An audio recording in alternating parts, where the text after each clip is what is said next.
dear leaders, dear friends, and all those who can become our friends, because you want safety and peace just as much as we do.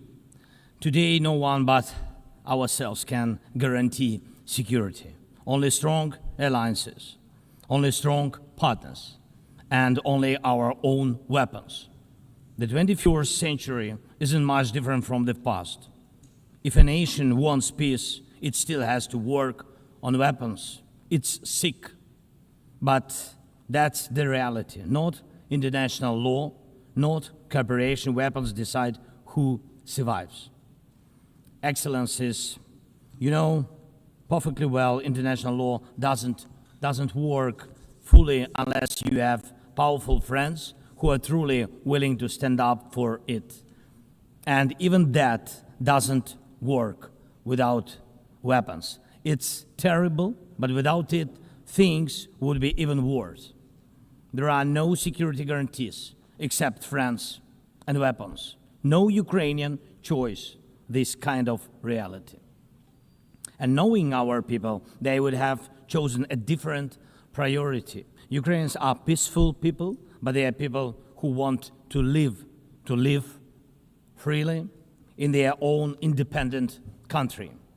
That's why we invest in defense. For many nations, there is simply no other way left.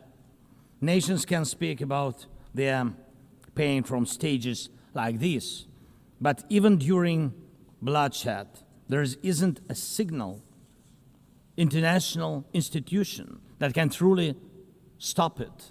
That's how weak these institutions have become. What can Sudan or Somalia or Palestine or any other people living through war really expect from the UN or the global system? For decades, just statements and statements. And even everything happening in Gaza remains without a way out. Even now, Syria, after all the changes, still has to appeal to the world to ease the sanctions that are choking its economy. It has to ask and wait. Syria deserves stronger support from the international community. And as Russia's war against my country goes on, people are still dying every week. Yet there is no ceasefire because Russia refuses. Russia abducted thousands of Ukrainian children, and we have brought some of them back. And I thank everyone who's helped. But how long will it take to bring all of them home? Childhood slips away faster than adults are able to help. Look at Israel. Nearly 2 years have passed and hostages still haven't been freed. They must be freed, but even that still hasn't happened. And for years, there have been no real answers to other threats, either chemical weapons and famine used as a weapon. Last year, at this assembly, I warned the world about the risk of radiation disasters, especially due to Russia's occupations of our Zaporizhzhia nuclear power plant, the biggest in Europe, but nothing's changed. Nothing's. And yesterday, the plant went into blackout again, and Russia hasn't stopped shelling even in areas near a nuclear facility. And because of international institutions are too weak, this madness continues. Even being part of a long-standing military alliance doesn't automatically mean you are safe.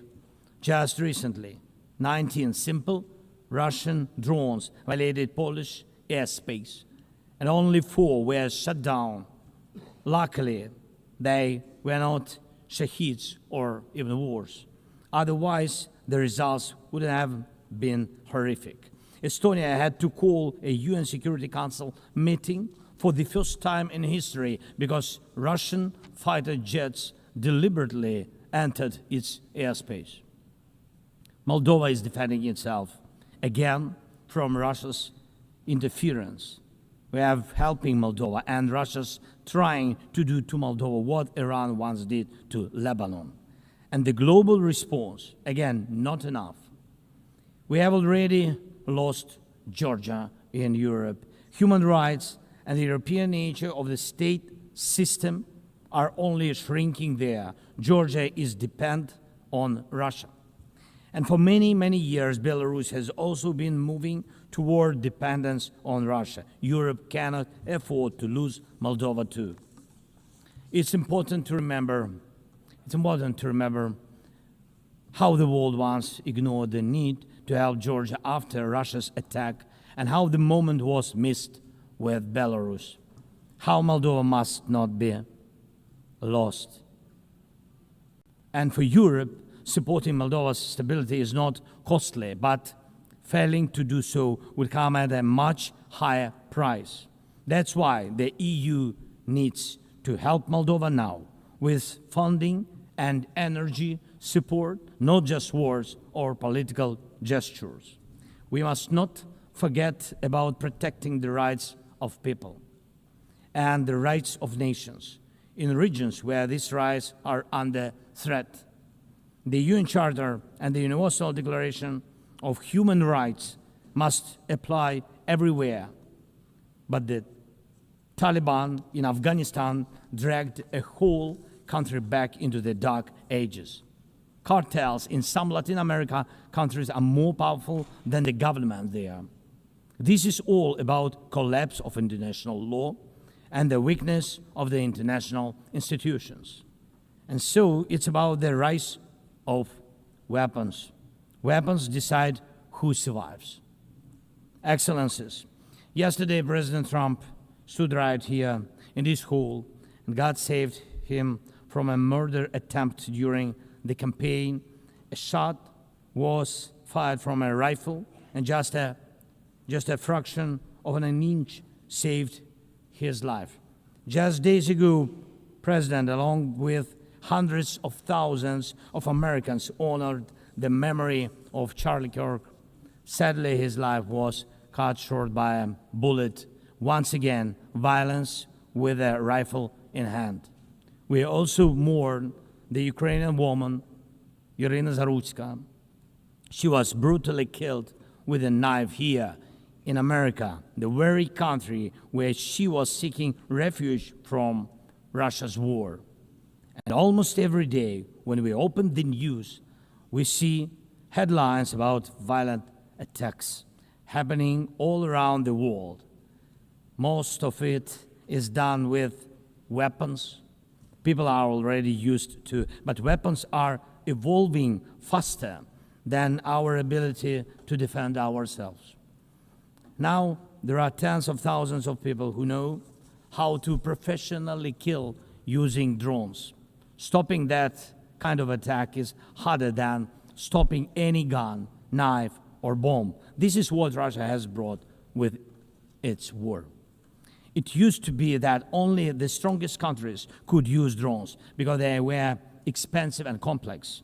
Now, even simple drones can fly thousands of kilometers. War tech doesn't care about geography anymore. It's now reshaping it.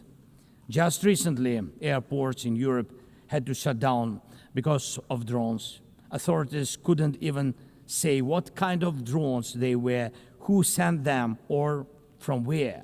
Last week, North Korea announced the test of a tactical strike drone. That means even countries with limited resources can now build weapons that are dangerous to their neighbors. Ukraine and nations like Saudi Arabia know all too well how dangerous Iranian attack drones are. But what happens when all the types of drones become available, even to small terrorist groups or cartels? The world moves too slowly to protect itself, and weapons move fast.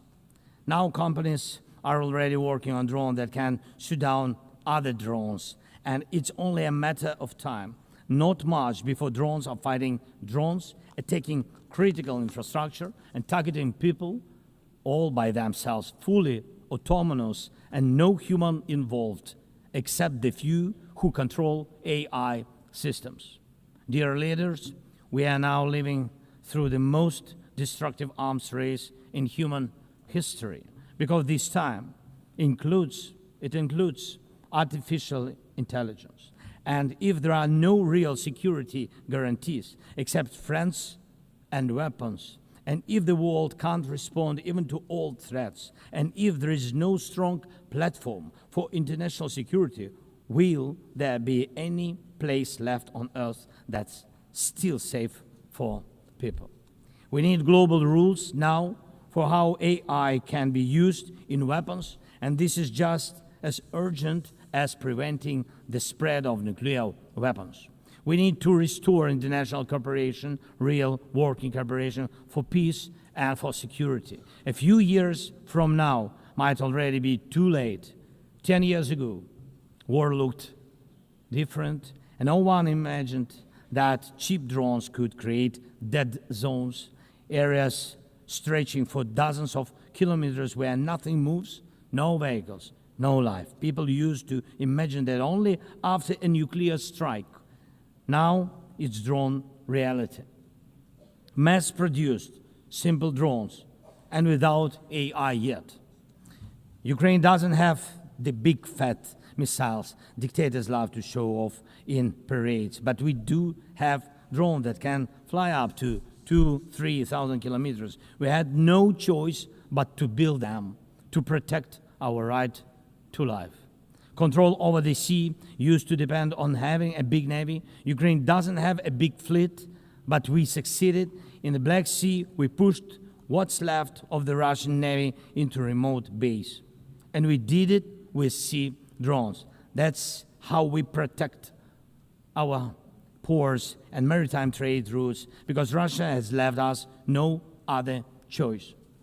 And our spiderweb operation, when cheap drones destroyed or damaged dozens of expensive Russian strategic bombers, became a real example for special forces around the world of what new weapons can do to old systems. These very Russian bombers attacked our cities.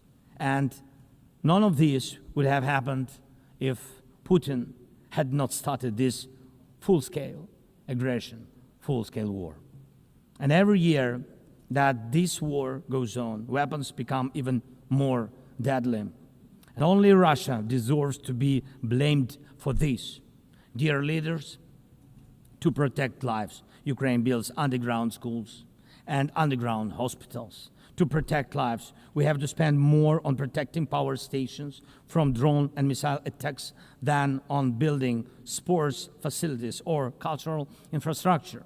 Ukrainian farmers are learning how to protect their equipment from Russia's FPV drone strikes, and for them, that challenge is far greater than climate change. Russia's war has put us in this situation, but do you have protection against similar threats? The facts are simple. Stopping this war now, and with it, the global arms race, is cheaper than building underground kindergartens or massive bunkers for critical infrastructure later. Stopping Putin now is cheaper than trying to protect every port and every ship from terrorists with sea drones. Stopping Russia now is cheaper than wondering who will be the first to create a simple drone carrying a nuclear warhead. So we must use everything we have together to force the aggressor to stop. And only then do we have a real chance that this arms race will not end in catastrophe for all of us. If it takes weapons to do it, if it takes pressure on Russia, then it must be done. And it must be done now. Otherwise, Putin will keep driving the war forward wider and deeper. And we told you before, Ukraine is only the first, and now Russian drones are already flying across Europe, and Russian operations are already spreading across countries, and Putin wants to continue this war by expanding it, and no one can feel safe right now. So first, we are now building a new security architecture for ourselves. More than 30 countries are already part of our coalition. And we are strengthening arme, launching joint weapons production with partners, and defining financial commitments for defense in a way that could become a security model for any other nation. If security guarantees work for Ukraine, something more than just friends and weapons, it will mean that people were able to make national security not a privilege for a few nations, but a right for everyone. Second, we are ready to make our modern weapons become your modern security, your modern weapon. And we have decided to open up arms exports. And these are powerful systems tested in a real war when every international institution failed. And we are also ready to grow our defense production together with strong partners so that their protection is modern and reliable. You don't need to start this race from scratch. We're ready to share what has already proven itself in real defense. And third, many in the world are still relaxed. Still. But look at how many countries are here at this General Assembly, countries that are at war, or just came out of war, or are trying to stop one, or openly getting ready for one. War has already reached too many people to pretend it has nothing to do with you. So it depends on you. Whether you help peace or continue trading with Russia and helping Russia to fund this war, it depends on you. Whether prisoners of war will be freed, whether abducted children will come home, whether hostages will be free. It depends on you. What will define existence? War like now, or our joint strong actions as it should be? Yesterday we had a good meeting with President Trump, and I also spoke with many other strong leaders, and together we can change a lot. Of course, we are doing everything to make sure Europe truly helps. And of course, we count on the United States. I appreciate the support we are receiving. Yes, much depends on the G7 and G20, but in the end, peace depends on all of us, on the United Nations. So don't stay silent while Russia keeps dragging this war on. Please speak out and condemn it. Please join us in defending life and international law and order. People are waiting for action. Thank you so much.